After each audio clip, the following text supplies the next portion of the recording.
Before I close the opening segment, I just wanted to briefly go through the process that we've just completed. The process of selecting a nominee or standard bearer.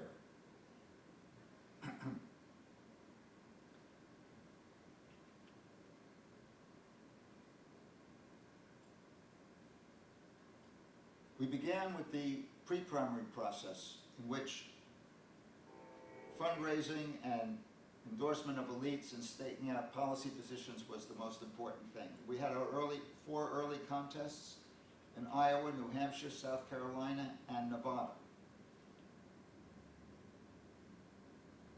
We just completed the last Super Tuesday, which involved 6 states, most prominently California on the West Coast and New Jersey on the East Coast, which basically closed out the Democratic contest between Hillary Clinton and Bernie Sanders.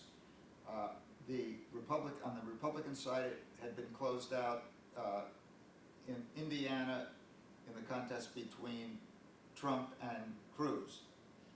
Now we have our National Party conventions coming up in July in Philadelphia and Cleveland. Cleveland first. We're coming up on the most important, well, before I get to that,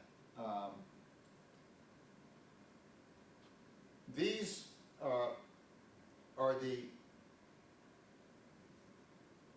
way that the candidates for president are often described. We start off with a large number of hopefuls or contenders, and usually there's one front runner to emerge. On the Democratic side, it was clearly Clinton. On the Republican side, there really wasn't a putative front runner. The expectation was that Jeb Bush would fill that role, but he didn't materialize. It took a long time to go from front runner to nominee presumptive, and that is a status that is very critically important. We reached nominee presumptive several weeks ago with Hillary Clinton. She clinched that status by her victories in California and New Jersey, as did Trump earlier in Indiana. Now, what that conveys is that, barring some incident or something unforeseen, that person is very likely to be the nominee. It's reflected in the amount of media coverage, in the security precautions that are taken. So, for example, the Secret Service, which normally only covers the top 2 or 3 candidates, now has one charge on each side, and the security blanket becomes more intense. At the convention, this nominee presumptive becomes the de facto nominee. So that is more or less legitimizing that person's role. As the nominee, that person receives a presidential level security briefing on the state of the world and U.S. Policy positions. That briefing is conducted by the intelligence community for the so that the nominee is informed of the situation.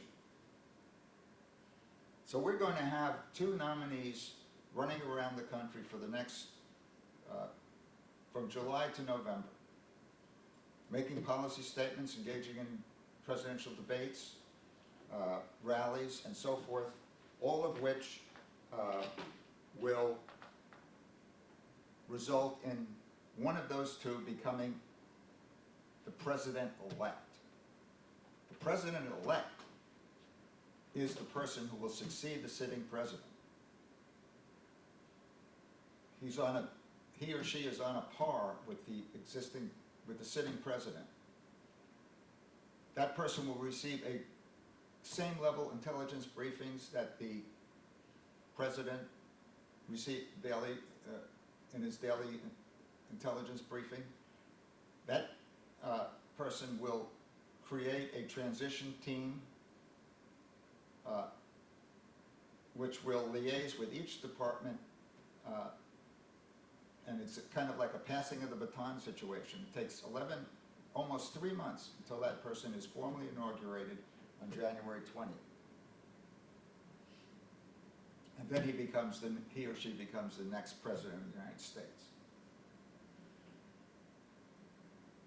So we are about midway in the process. We have our nominees presumptive, and we're waiting for that status to be formally ratified in the convention. Now, there is an open question as to whether the Republicans are going to actually follow through and nominate Mr. Trump. The betting is that it would be very unlikely for the party to reverse that decision, because they would be going against the voters, the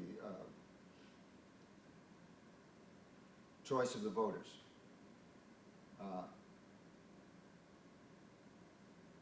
Interestingly, Bernie Sanders is making the argument that if he can convince the superdelegates that he is the preferred choice of the